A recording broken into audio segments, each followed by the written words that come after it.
Endi siz televiziyada yana bir savol. Shu tunji hijobli riyosatchi bo'ldingiz desak bo'ladimi? Undami bir qalpig'im bor. Bunday bir qalpingiz bor. Bu qaror orqasidagi sabablar, nima ta'sirlar haqida masalan so'zlab bergan bo'lsangiz va bundan keyin bu qadamni bosgandan keyin mayli xizmat muhitingizda bo'lsin, atrofingizdagi kishilar besim yoki qo'llash bu nimalar bo'ldi masalan bu jarayonlarda? Eng muhimi bu qarorga qanday hikoyalarni so'zlashimga to'g'ri kelib ketadi, vaqtingizni olib kelishim mumkin. Ammo bu savolning davomini keyingi suhbatlarimizda davomlashtirsak yaxshi deb qarayman. Alhamdulillah oldi bilan chet ellarga chiqish, erkin davlatda yashash, o'z kimligimiz bilan yashash, diniy kimligimiz bilan yashash fursatlarini baxsh etdi bizga. Ya'ni o'z kimligimizni tepish maqsadida aytganda, biz musulmon oilada tug'ilganligimiz uchun madaniyat sababli musulmon bo'lib qolgan, o'zimizni musulmon deydigan cho'sh qilmaydiganlar musulmonlar aslida shunday-ku. Ko'pinchimiz, chunki Xitoy hukumatining diniy bostirishlari, kommunist hukumatining dinga qarshi siyosatlari sababli diniy tuyg'u, e'tiqod bu narsalar qalbimizda cho'nqur o'rin olgan bo'lsa-mu, oila tarbiyamiz, yashash muhitimiz sababli. Ammo uni praktik qilamadik, yana amaliyotda yashayolmadik, yashamadik.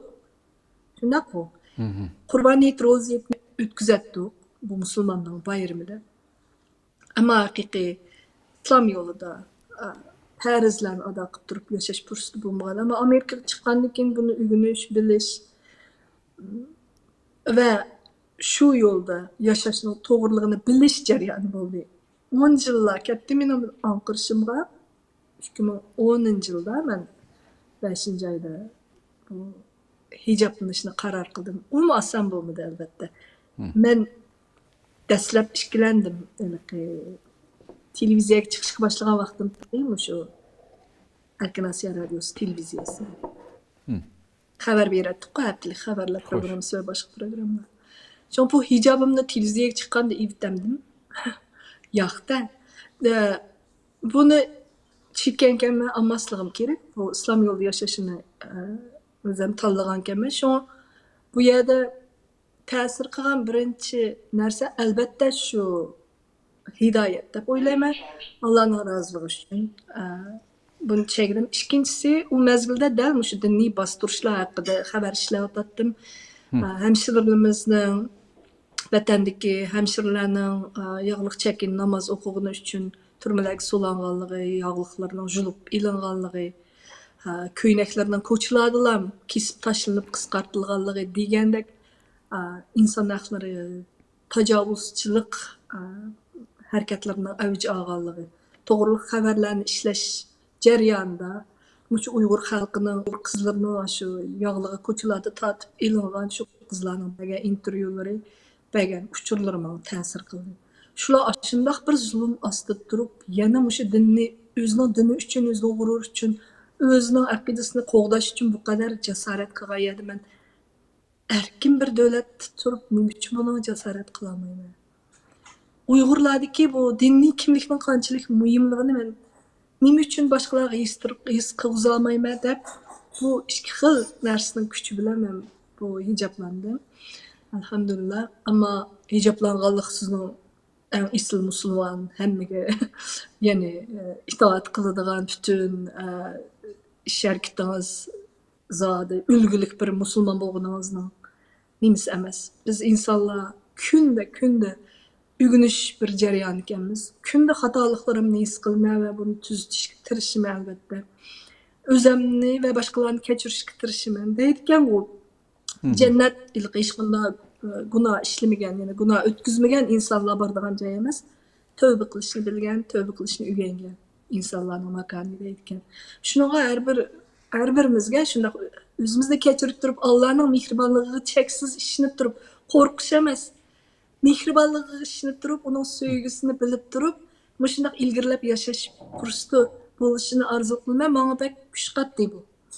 Bu xil İslamni öğreniş jarayoni bu dinimizning naqadar go'zalligi. Mayli har qanday jihatda bizni yani bizga osonlik yaratadiganligini his qildim hamma jihatda amaliyotda. Shunga buni faxrlanib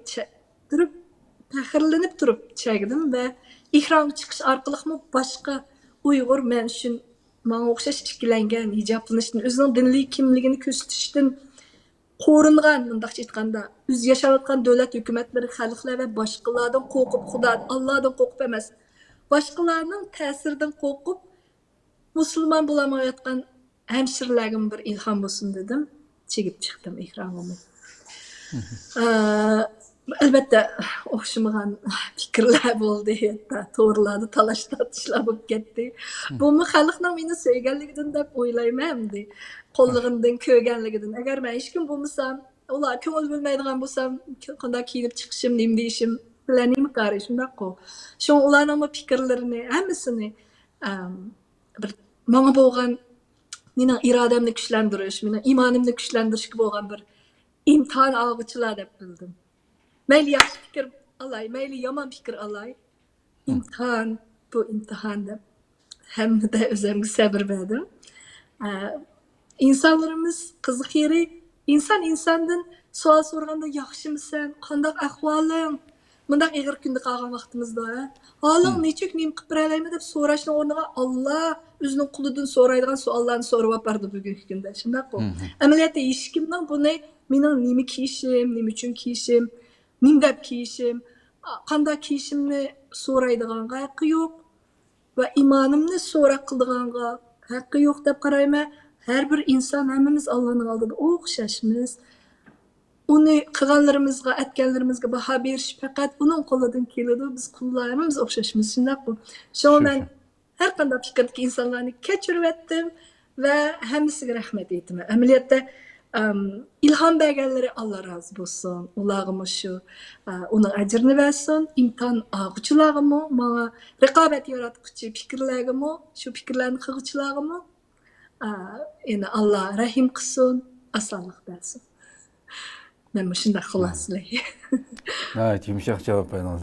Güzel. İnşallah. Çok rahmet. Alhamdulillah. İlham bir yerimizde tuttuk mu doğru? Şu. Şunday qabullar. Doğru.